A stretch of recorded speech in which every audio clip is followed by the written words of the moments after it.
care and feeding of the, being able to communicate truth. My truth, hear everybody else's truth freely and easily without judgment.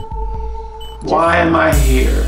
If my soul decided that Earth was worthwhile,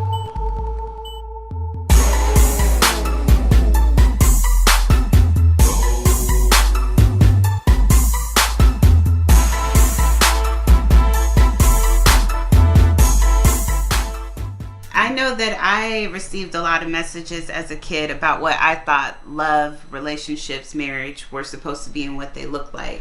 What was the message that you received going into your first marriage? Lauren, I didn't receive jack. Most of us. I had no experience. I had no elders around me that could say, hey, listen, hey, look, this is how it goes. I didn't even have somebody to talk to me when it was coming apart. Lauren, I wish that I could have gone to somebody and said, hey, help me navigate this. Because I am screwing the pooch, and I continue to screw the pooch every single day. I keep adding on weight to this scale that's clearly out of balance. Help me. I had nobody. When I looked around when I was getting married, Gigi, I went to people that I thought that doctors, lawyers, ministers. I went to a minister and said, because my conflict was, listen, as a young man, I learned the skill of hunting for sex.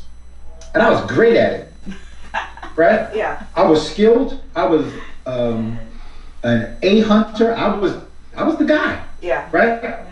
And my conquests were part of, at least in my social order, that dude's the man. Right. Let's make sure he's there, because if it goes well for him, it's likely to go well for us. Right. Right? I was that guy. Right. What I did not learn, and there was nobody around me to say, okay, look, that's dating, that's fun, that's single life, here's married life. And married life has nothing to do with that. You captured the prize is important, and now your job is to grow the prize. Right. For yourself and for your family. Yes. And when you have children, blah, blah, blah. Right. Right? So I knew nothing about that, Lauren. Right? When I went to ask, because I asked this question, how does one guy remain with one woman for the balance of his life? I asked that to doctors, lawyers, ministers, businessmen. You know what a minister said to me? What did you hear? A minister said to me, hey, look, dude, look, let me tell you what it really is. Don't get caught. Make sure that your family is separate. When you do your thing and be quiet and be cool. Are you serious? Listen, when I tell you, I'm telling you the unadulterated truth. Yeah. That's the answer that I got. Right? Okay. And so it left me in a dinghy as opposed to a battleship.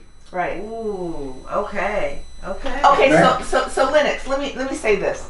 So part of CFP, we want to talk about truth, but we're also talking about transcendence for the whole purpose of healing us all.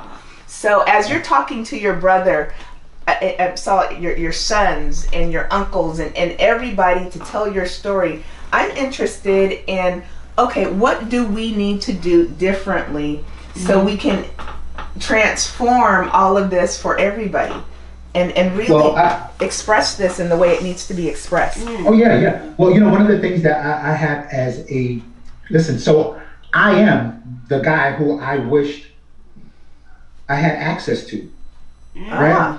And so beautiful. Now, that is beautiful. There's a song I wrote called "We Can't Go On Living This Way." One of the verses says, given half a chance, I talk to my younger self are my sons, and I talk to them about perfecting love, right? And the process of perfecting love is part of the transcendence of where I was to who I should have been, and what they can do different as they nurture a love for their own. Amen. Right? And that love for their own is the ability to respect the love that you are granted. God grants us the opportunity to love and to be loved. Yeah. Amen. Right? Yes. Yes. I think, yeah. And I'd love to hear different, because I'm still learning. But I believe our purpose for being created was to love Yes. and to be loved, Yes. Yes. to do something for somebody else expecting nothing in return, and to love God. Everything else is absolutely irrelevant.